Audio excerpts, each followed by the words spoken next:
I call the member for Maitland. Thank you, Mr Temporary Speaker.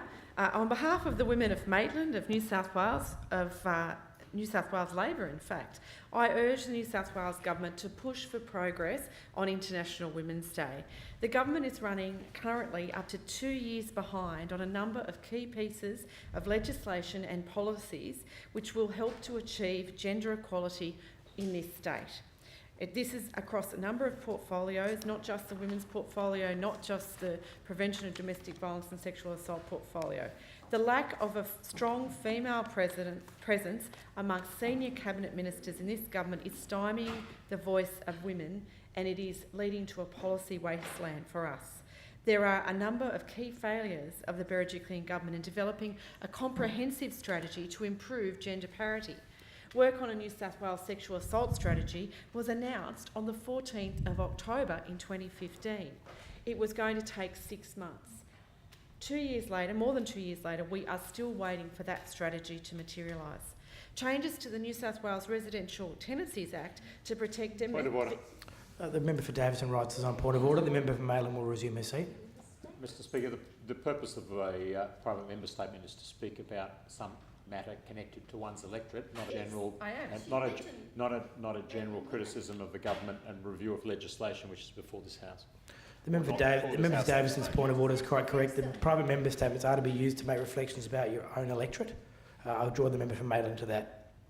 Thank you, Mr Temporary Speaker. You've been in the chair and in the chamber for a while this afternoon with me, and you'll be aware that I did raise issues about social housing and issues in my electorate, and I did start prefacing my comments about the impact of this on my electorate, and I can tell you that women in my electorate who are subject to sexual assault are feeling very much the lack of progress from this government.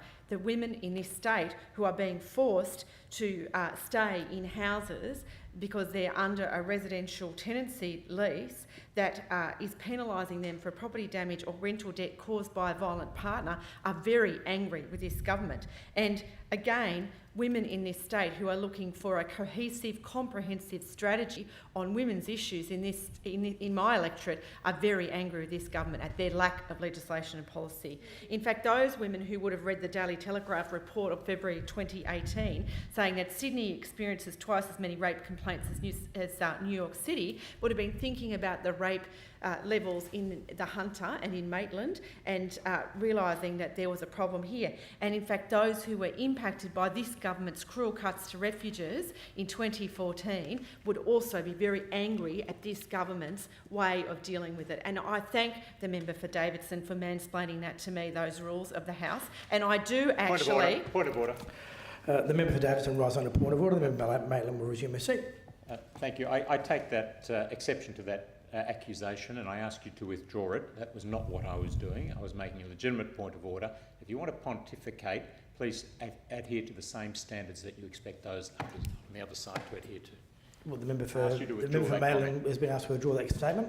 Thank you, Mr Temporary Speaker. I won't withdraw it because I was not out of order and I did not need that point of order to be made on me.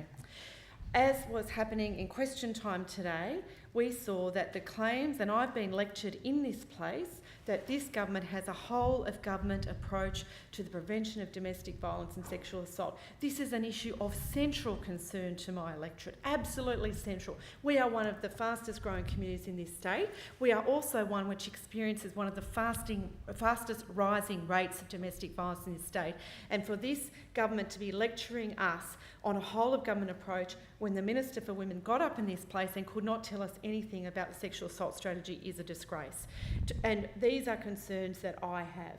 And I have them on behalf of women in my community. So what we are doing, Mr Temporary Speaker, is we are calling on this government to stand by the words that they are saying. We are asking them to push for progress on International Women's Day, not be defensive about trying to protect their record.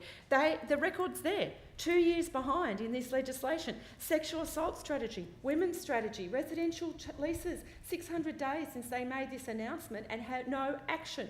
So what we are saying to this government is each and every woman in each and every electorate in New South Wales deserves better than what you are serving up. I speak for the women in my electorate, and it's just shameful that these members on this side are not speaking up for theirs. I'd like to thank the member for Maitland for